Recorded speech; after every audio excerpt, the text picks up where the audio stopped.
Comment prenez-vous les décisions dans votre organisation? Que vous soyez dans une entreprise, dans une association ou dans n'importe quel type d'organisation, vous êtes amené tous les jours à prendre des décisions à plusieurs. Et là, comment est-ce que vous faites? Peut-être que vous avez une méthode, comme le vote à main levée, ou c'est tout simplement votre patron qui a le dernier mot. Mais comment être certain que la décision convienne au plus grand nombre? Ou plus globalement, est-ce que le système de prise de décision vous convient? Est-ce qu'il vous satisfait, vous et vos collègues? Après tout, dans une entreprise, la démocratie n'est pas censée régner automatiquement. Le plus facile pour une organisation, c'est de se répartir de manière pyramidale. C'est le chef qui prend les décisions, il endosse la responsabilité, puis on pourra toujours râler dès qu'il aura le dos tourné. Mais est-ce que la solution pyramidale est vraiment la forme d'organisation la plus efficace? Pour répondre à cette question, je suis allé à Versailles pour interroger Antoine Rouet, le patron de chez Delpha Conseil. Il dirige une entreprise d'assistance à la maîtrise d'ouvrage. Si vous n'êtes pas dans le milieu du bâtiment, l'assistance à la maîtrise d'ouvrage, c'est la personne qui défend et qui conseille un client quand il est face à un architecte. Quand j'ai fondé Delpha Conseil fin 2014, j'ai rapidement souhaité avoir un mode d'organisation inspiré de l'entreprise libérée plutôt au départ, puisque c'est de ça qu'on parlait. Il y avait des petits films, notamment sur Arte, Le Bonheur au Travail, des conférences TED, etc., pour essayer de mettre en place plein d'outils. Il se trouve que ce n'est qu'à l'été 2019, où un très bon ami à moi qui s'appelle Julien Wagner, qui est fondateur et patron d'une boîte qui s'appelle Biscore, m'a parlé de Reinventing Organization de Frédéric Laloux. J'ai lu ce bouquin par curiosité. Et il se trouve que, on va dire dans la grande majeure partie, ça correspond exactement à l'idée que j'ai d'entrer. Alors, l'entreprise Opal correspondait exactement à l'idée que je me faisais de ce que je voulais faire.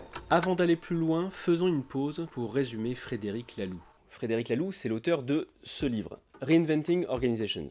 C'est un peu un outsider qui a passé plusieurs années à rencontrer de très grosses entreprises pour comprendre leur fonctionnement et essayer de dégager une théorie. Il parle de très grosses organisations, entre 500 et 40 000 personnes. Il ne voulait pas qu'on lui dise que sa théorie ne marche que pour de toutes petites structures. Il s'appuie sur les travaux de l'écrivain Ken Wilber qui classe les organisations humaines par couleur. Pour Frédéric Laloux, il y a d'abord les organisations rouges, qui sont les organisations qui reposent sur un chef despotique. Ce sont par exemple les gangs de rue qui fonctionnent comme des meutes de loups.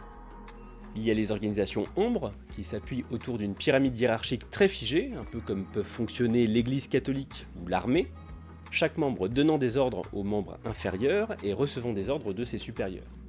Il y a les organisations oranges, dont l'objectif unique est la croissance et le profit, où la seule perspective d'avenir d'un membre est de gravir les échelons à coup d'innovation. C'est le cas des grands groupes multinationaux qui fonctionnent à la méritocratie. Il y a ensuite les organisations vertes, qui essayent de fonctionner un peu plus comme des grandes familles. C'est le cas par exemple de Ben & Jerry's, qui s'est construite autour de sa culture d'entreprise, ou de certaines associations basées sur le bénévolat. Et enfin, il y a les organisations Opal. Ça ressemble à quoi, Opal? Ah oui, c'est joli. Bref, on va colorier en turquoise. Bref, dans l'organisation Opal, on cherche à aller au-delà du modèle de la famille. On reconnaît l'individu en tant que tel et on cherche son épanouissement personnel. Ce classement par couleur ne suit pas nécessairement la marche de l'histoire ou une sorte d'évolution darwinienne. Ce sont des modes d'organisation qui peuvent cohabiter et une organisation peut très bien passer d'un stade à l'autre sans réelle limite. Je vous mets le lien de la conférence de Laloux en description de cette vidéo si vous voulez jeter un œil. Écoute, je vais te raconter l'anecdote qui m'a fait aller là-dedans. Donc j'ai créé la boîte en juillet 2014, mais je n'ai pas travaillé dessus au départ, j'étais encore salarié. On va dire vers le mois de novembre-décembre, j'étais plus salarié, et donc j'ai commencé à être 100% Delpha Conseil. Et arrivé au printemps 2015, donc, j'ai pris mes premiers locaux. Ce local, c'était une pièce de 60 mètres carrés, toute ouverte, vide, voilà, avec du carrelage bien froid au sol et tout. Et je me retrouve un matin, assis sur un carton. J'avais pas d'internet, donc je me connectais avec mon téléphone. J'étais assis sur un carton, j'avais pas de mobilier, mon ordi sur les genoux. Et à ce moment-là, j'étais, hyper heureux d'être là. Malgré la précarité de ma position, la boîte démarrait, j'avais quelques affaires, etc. Mais c'était pas encore un truc de dingue, j'avais pas de salarié, j'avais rien. Hein. Presque instantanément, je me suis dit, mais alors, ça serait génial si tous les gens qui venaient bosser avec moi pouvaient ressentir ce que je ressens là à cet instant-là. Et donc du coup, c'est parti de je veux dire, ce micro-instant, et d'un seul coup, j'ai cherché à construire une façon de rendre les gens heureux, c'est-à-dire de ressentir ce que j'ai ressenti à ce moment-là. Et donc voilà, c'est parti de là. Et donc effectivement, derrière ça, j'ai un peu découvert l'entreprise libérée, effectivement, je me suis beaucoup documenté à la fois dans un but bibliographique où j'ai regardé des conférences, j'ai regardé des petits films, je me suis renseigné. Et puis petit à petit, j'ai mis en place des outils. Et donc tout de suite, on a fait des principes de pouvoir travailler d'où on voulait, quand on voulait, sans restriction et sans forcément devoir informer à la minute d'où on est, de pouvoir jongler avec ses horaires de travail comme on le voulait. Voilà, enfin, si celui qui préfère travailler de 14 h à minuit plutôt que de 8 h du matin à 18 h, grand bien lui fasse dans la mesure où nos clients seraient satisfaits. De pouvoir partir en vacances tant qu'on voulait sans avoir forcément de restrictions, d'avoir une confiance absolue, c'est-à-dire que le bureau il est ouvert 24/24, tout le monde a les clés dès le premier jour, donc ça c'est peut-être anecdotique, mais en tout cas voilà, c'était de pouvoir utiliser le bureau quand on voulait, de pouvoir faire des achats de fournitures et autres, pareil encore une fois, ça c'est peut-être un détail, mais voilà, j'avais fait un comparé à ça, c'est de dire que si un jour tu as un caillou dans ta chaussure et que tu vas acheter du pain au coin de la rue, bon, c'est gênant, mais ça va. Quand tu cours un marathon, si tu as un caillou dans la pompe, c'est impossible d'aller au bout, quoi. J'ai considéré que le travail, c'était ça, c'était un marathon, et que tous les jours, on a quand même des métiers où on travaille beaucoup en termes de volume horaire, etc. Et que si d'un seul coup, tu as plein de petites contraintes, de petits cailloux dans ta chaussure qui viennent en permanence t'embêter dans ton effort long terme, c'était insupportable. Et donc c'est ce qui crée... Enfin, ça fait partie d'un des éléments qui crée des départs, des mécontentements. Voilà. Et donc, c'était de me dire, ok, enlevons tous les cailloux de la chaussure. Donc, certes, ça peut paraître très bête, mais de pouvoir acheter des fournitures sans avoir à demander en 3 exemplaires un formulaire pour demander un stylo 4 couleurs, de pouvoir, je sais pas, inviter des clients au resto sans se dire, tiens, j'ai dépensé plus de 20 balles par tête, qu'est-ce qu'on va me dire, de pouvoir voyager en première si tu vas en train, même à Lyon, je sais pas où, parce que tu es plus confort et voilà, et que tu t'es levé à 5 h, et donc quand on te dit ah bah non, tu vas aller en seconde, parce que voilà, plein de petits éléments comme ça que j'ai juxtaposés pour essayer d'avoir un fonctionnement et leur permettre d'être le plus tranquille et serein possible au quotidien, quoi. Mais c'est clair qu'avant cette anecdote du carton, je me voyais bien plutôt un bureau tout vitré, et puis les gens ils feraient ce que je leur demanderais de faire, point barre, quoi. Et finalement, presque en un instant, j'ai changé complètement de paradigme pour le coup, mais j'étais tout seul, en me disant bon finalement non, c'est pas ça que je veux, c'est autre chose. T'entends ça, Bruno? Bruno, c'est mon patron. Pas de présence obligatoire, horaire flexible, jusque-là ok.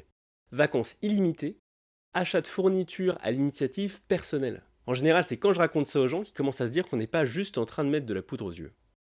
Bon, mais avec tout ça, comment est-ce qu'on s'assure qu'il n'y ait pas d'abus? Non, on n'a pas peur des abus, parce que d'une part, on a cette confiance absolue a priori, et d'autre part, clairement, les abus, ils viennent quand il y a des interdictions.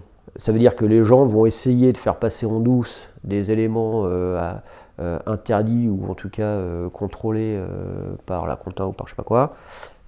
Quand tout est autorisé, finalement, pourquoi est-ce que tu as envie de contrevenir à ce qui est la règle, sachant qu'il n'y a pas de règle. Voilà, on a un outil de gestion des notes de frais juste pour que ça soit pratique, qui nous signale quand il y a des doublons, etc. Mais c'est hyper rare, et souvent c'est plutôt... j'imagine pas qu'il y ait un Delphien qui vienne t'essayer de t'arnaquer de 6,30 € de parking Vinci tu vois, à Paris, enfin de parking Indigo, je sais pas quoi. Bon, mais du coup, cette liberté dans les prises de décision, elle va jusqu'où? Aujourd'hui, les Delphiens, donc les membres de l'équipe Delpha, ont plus de possibilités d'intervenir dans les choix stratégiques, financiers, organisationnels de la boîte que par le passé.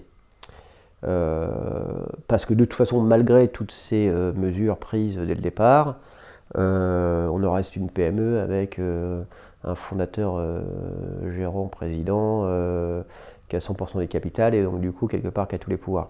La volonté, ça a été d'essayer de permettre à chacun de participer encore plus pour pouvoir aussi éveiller leur intérêt à autre chose.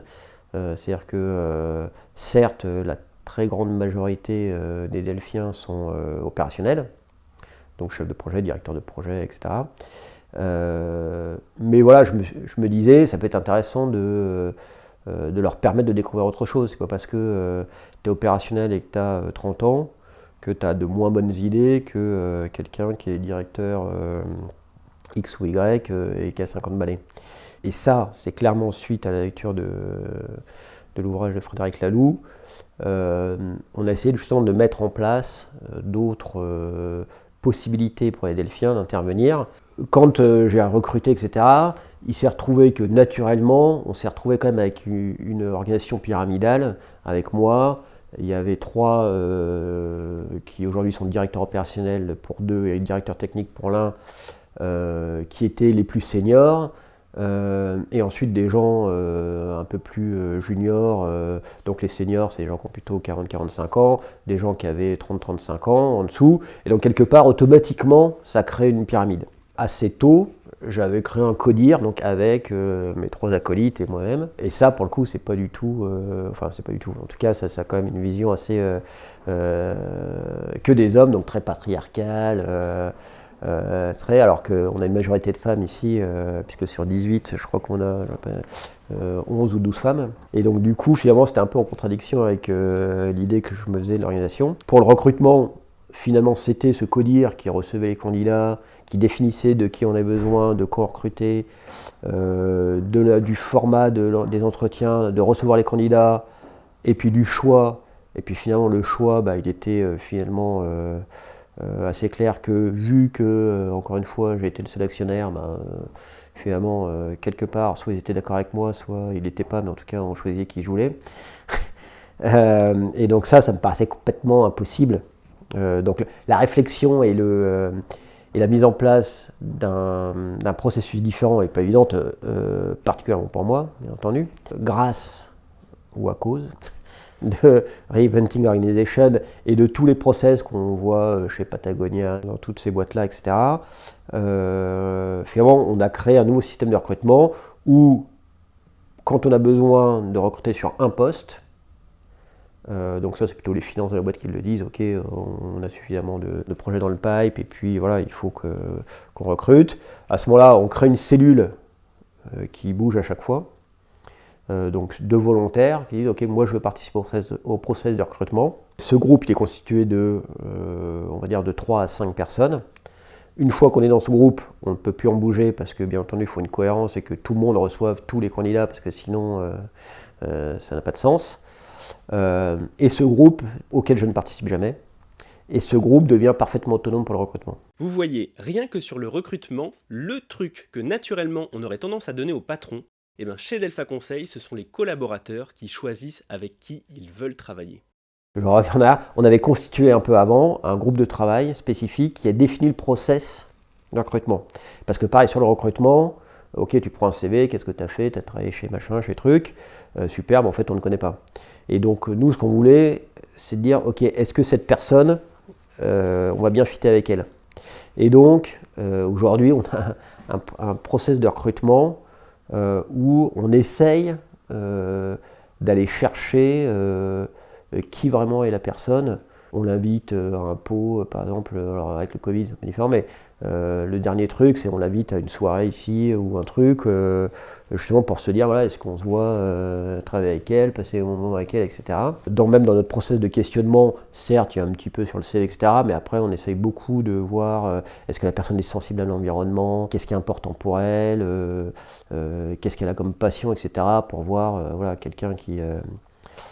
et on va presque avoir tendance à recruter quelqu'un qui, sur le papier, a peut-être moins de compétences ou moins de performances, mais avec qui on sait qu'on va très bien s'entendre et puis qu'on va pouvoir amener avec nous dans notre concept, plutôt que quelqu'un qui est trop aseptisé, mais qui va être super performant, quoi. C'est vraiment un humain. Ouais, c'est ça, ouais. C'est ça. Et donc on a défini... On a défini ce process, donc ce groupe est autonome, pareil, dans son mode de fonctionnement. Après, il l'a présenté à tout le monde. On a appliqué un petit peu le process de sollicitation d'avis, où ils ont présenté le process et puis chacun a émis un petit peu d'avis. La sollicitation d'avis, là, on touche au cœur du sujet. Il me semble que c'est un des outils les plus intéressants à mettre en place dès le début. On n'a pas besoin de retourner tout le système pour le faire, on a juste besoin de se faire confiance mutuellement. Donc sollicitation d'avis, l'idée c'est de dire que chacun, et ici ça marche comme ça normalement, chacun peut avoir la volonté de faire quelque chose. Ça peut être n'importe quoi, ça peut être faire un investissement, ça peut être développer une nouvelle business line, ça peut être racheter des ordinateurs, ça peut être installer un poste BIM, ça peut être... donc on a un chien qui vient d'arriver dans le... Ah, hop, voilà.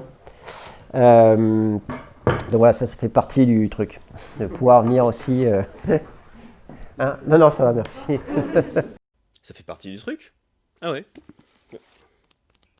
On a observé que la présence des chiens provoque un effet particulier. Les animaux nous incitent à nous enraciner, ils font ressortir le meilleur de nous-mêmes. Le simple geste de caresser un chien exerce un effet apaisant, nous relie à notre corps et ralentit le tourbillon mental. Et quand nous caressons le chien d'un collègue, ou qu'un collègue caresse le nôtre, il se crée entre nous une communauté subtile. Ensuite, il raconte la même chose pour les bébés. Quand on a joué ensemble avec un bébé pendant le déjeuner, il devient plus difficile de se sauter à la gorge pendant la réunion qui suit. Ok, ça fait partie du truc. Donc sollicitation d'avis, donc je l'ai repris comme ça existait déjà, c'est-à-dire que chacun peut avoir la volonté de faire quelque chose pour la boîte, et ce qu'on veut c'est qu'il soit autonome dans son choix, c'est-à-dire qu'on déteste le consensus. Ouais. On déteste le consensus parce que le consensus c'est toujours foireux, c'est toujours une solution molle qui ne présente aucun intérêt ni pour celui qui a voulu faire les choses, ni pour ceux qui, on va dire, la subissent après. Donc cette personne est autonome, sous couvert de ce process de sollicitation d'avis, qui consiste à dire, quand tu veux développer, créer, faire quelque chose, il faut que tu ailles voir deux types de personnes. D'une part, les experts, ou l'expert. Bon. Par exemple, si tu veux faire un investissement, bah, tu es obligé d'en parler à notre DAF. Sinon, parce que si tu veux investir, j'ai n'importe quoi, 50 000 euros, bah, si la boîte ne peut pas se le permettre, voilà, à un moment, il y a une réalité. Et tous les gens qui vont être concernés. Je vais prendre des exemples complètement bateaux, mais tu veux changer notre format de compte-rendu de réunion, bon, bah, tous les opérationnels vont être concernés parce qu'après, ils devront utiliser ce nouveau format. Donc, quand tu vas développer, tu vas créer ton nouveau format, tu vas être obligé de tous aller les voir pour dire, voilà ce que je vais mettre en place, donnez-moi votre avis. Donc tu as l'expert qui émet son avis d'expert, technique, financier ou autre, et puis tu as ceux qui sont concernés qui vont mettre un avis en te disant ouais bah alors ça c'est pratique, ça c'est pas pratique, ça c'est bien, ça c'est pas bien, etc. Et la seule obligation du Delphien qui développera ce projet sera de tenir compte de ces avis. Et tenir compte, ça ne veut pas dire accepter de mettre en place toutes les remarques qui ont été faites. Ça veut dire, il faut que j'en tienne compte, que je l'analyse et que je me dise, est-ce que la remarque qui m'a été faite, elle est pertinente et elle permet d'améliorer ce que je veux faire ou pas. Et à la fin, il décide seul de la mise en place de ce compte-rendu. Donc, deux cas de figure, il développe un nouveau compte-rendu de réunion, il sollicite tous ceux qui vont être concernés, donc tous les opérationnels, il prend en compte leur avis, il développe son nouveau truc, il leur représente une dernière fois, et quelque part, finalement, le process s'arrête quand plus personne n'a d'avis à émettre, et ensuite, il décide, ok, je le mets en place. Mais il peut très bien aussi décider qu'il fait une première présentation, il prend toutes les remarques, et il se rend compte qu'avec toutes les remarques, en fait, eh ben, son compte-rendu, il est beaucoup moins performant que le précédent, et que finalement ça va être trop compliqué à mettre en place, et il décide de ne pas le mettre en œuvre. Voilà. Il dit ok, bah, j'arrête, c'est pas grave, effectivement, j'ai constaté via ce process que c'était pas pertinent. Je veux investir 50 000 euros dans je sais pas quoi, j'ai vu l'expert, j'ai vu les autres, bon, en fait je me rends compte que c'est pas possible, ok, bon tant pis, j'arrête mon projet. Et ça fonctionne parce que tu as confiance en tout le monde en fait. Oui, et puis, mais surtout, si tu veux, en fait, pour le coup, là, tu me dis, j'ai confiance en tout le monde. Finalement, moi, on s'en fout complètement. C'est l'environnement, c'est tout le monde qui va être modérateur de ce qui va se passer. Je te prends un exemple sur les vacances illimitées. Alors, comme ça je sais qu'aujourd'hui, il y en a plein qui disent que ça sert à rien, que c'est un faux truc, voilà, chacun fait comme il veut. Nous, on l'applique, voilà. Et comment ça se régule? Si à un moment il y a une personne qui prend 10 semaines de vacances dans l'année et toutes les autres en prennent 6, bah à un moment c'est les autres qui vont lui dire écoute, peut-être qu'on peut réussir chacun à en prendre 7 et que du coup on arrive à réguler. Ou alors la personne est particulièrement performante et puis elle arrive à développer une charge de travail colossale tout en prenant énormément de vacances et à ce moment-là. Et c'est comme ça pour tout. Pour un compte rendu, si le truc ne marche pas, c'est les autres qui vont lui dire écoute, ok, certes, tu es, souverain dans ta décision. Mais néanmoins, voilà, à ce moment-là, moi, derrière, je vais reprendre une décision de refaire un autre compte rendu, et puis on va écraser le tien, et donc c'est sans fin. Donc finalement, il y a un équilibre comme ça qui se trouve, où chacun se raisonne par l'environnement.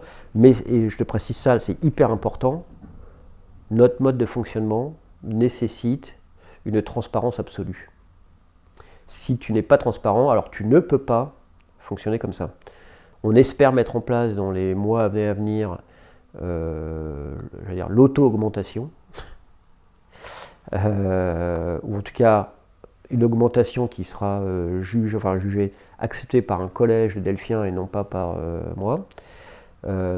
Et pareil, ça si tu veux, si on commence à dire ok, chacun peut s'augmenter comme il veut, de décider son salaire, mais il n'a pas besoin de prévenir les autres, là, effectivement, tu peux avoir n'importe quoi, parce que du coup, tout le monde peut doubler son salaire, le dit à personne, et donc voilà, donc du coup, il n'y a plus d'équilibre.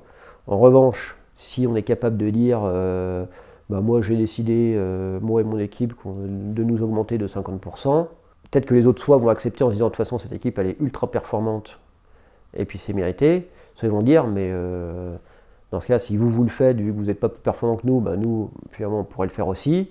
Et puis vous avez bien conscience que du coup on coule la boîte et puis que finalement dans 6 mois plus personne n'a de boulot. Donc tu vois, il y a vraiment cet équilibre qui se fait au global.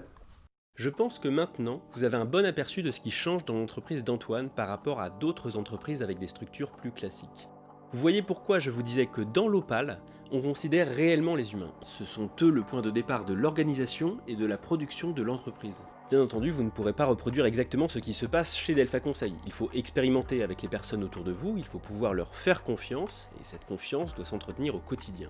J'espère que cette vidéo va vous permettre de vous demander si dans votre entreprise, votre association ou votre secte, il n'y a pas de meilleure façon de s'organiser, pour que chacun se sente mieux considéré et plus épanoui. Quand on parle de politique, en France en tout cas, on la limite au domaine public. On n'en parle finalement que très peu dans le domaine de l'entreprise. Pourtant, il est tout à fait possible de réfléchir à la manière dont on aimerait vivre et travailler ensemble, sans qu'une vision managériale typée nous l'impose. Bref, on peut faire de la politique d'entreprise. Évidemment, chez Bouchois Architecte, on a un intérêt direct à ce que vous vous posiez ces questions. Notre démarche étant de débunker la forme du plateau générique, aménagé en open space. Avec de nouvelles organisations, nous espérons que la forme des espaces de travail va pouvoir évoluer et peut-être abandonner certaines de ses contraintes. Notamment celles qui nous poussent à nécessairement détruire des immeubles de logement pour y mettre des bureaux, sous prétexte qu'un immeuble de logement est trop cloisonné pour y aménager un espace ouvert. Parce qu'aujourd'hui, en France, c'est la tendance générale. On rase et on reconstruit. Il faut qu'on puisse convaincre qu'on peut aussi faire des bureaux sur une surface qui ne ressemble pas à un tarmac. Regardez par exemple dans les constructions historiques, on s'adapte très bien. Je m'arrête là, on en reparlera une autre fois, certainement l'année prochaine. N'hésitez pas à envoyer cette vidéo à votre manager ou à votre patron pour qu'il y réfléchisse. Dites-nous en commentaire si vous imaginez que l'organisation dans laquelle vous vous trouvez pourrait devenir un peu plus libérante ou opale, ou si vous avez perçu des freins que vous ne savez pas comment surmonter, je tâcherai de répondre à vos questions. A bientôt!